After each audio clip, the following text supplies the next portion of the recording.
The flying saucer was supposed to arrive at 4 o'clock on December 17th. The aliens didn't come. Then, at midnight, another message. The saucer was on its way. Didn't happen.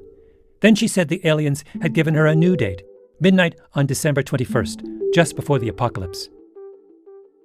So the seekers gathered again in Martin's living room and waited and waited.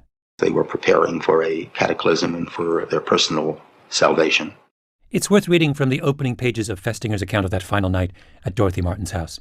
He writes, "Suppose an individual believes something with his whole heart. Suppose further that he has a commitment to this belief, that he has taken irrevocable actions because of it. Finally, suppose that he is presented with evidence, unequivocal and undeniable evidence, that his belief is wrong. What will happen?" Festinger and two colleagues asked Dorothy Martin if they could observe the seekers as they waited.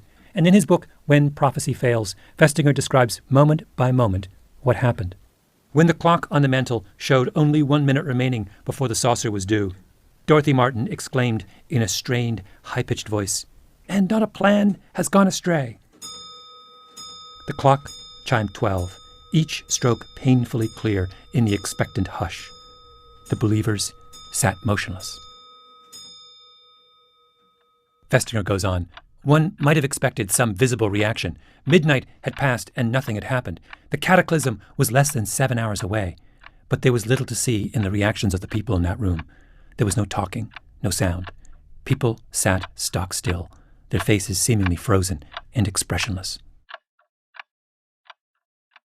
The seekers stayed rooted in their seats for hours, slowly coming to terms with the fact that no visitor from outer space would be coming to their rescue. But did disconfirmation of their belief cause them all to abandon it? No. At 4:45 that morning, Martin announced that she had gotten another message. Because of the unwavering faith of the seekers, she said, God had called off the destruction of the world. What did Festinger make of all this? The more you invest in a set of beliefs, the greater the sacrifice you make in the service of that conviction, the more resistant you will be to evidence that suggests you are mistaken. You don't give up. You double down. The general principle seems to be that people come to believe in and to love the things they have to suffer for. So, did the disaster of the Schweinfurt raids and the long discouraging summer and fall of 1943 lead Haywood Hansel and the Bomber Mafia to give up? Of course not. You know what Hansel wrote to Ira Aker after the first attack on Schweinfurt on August 17th? "I need not say how tremendously proud I was of the Regensburg-Schweinfurt operation.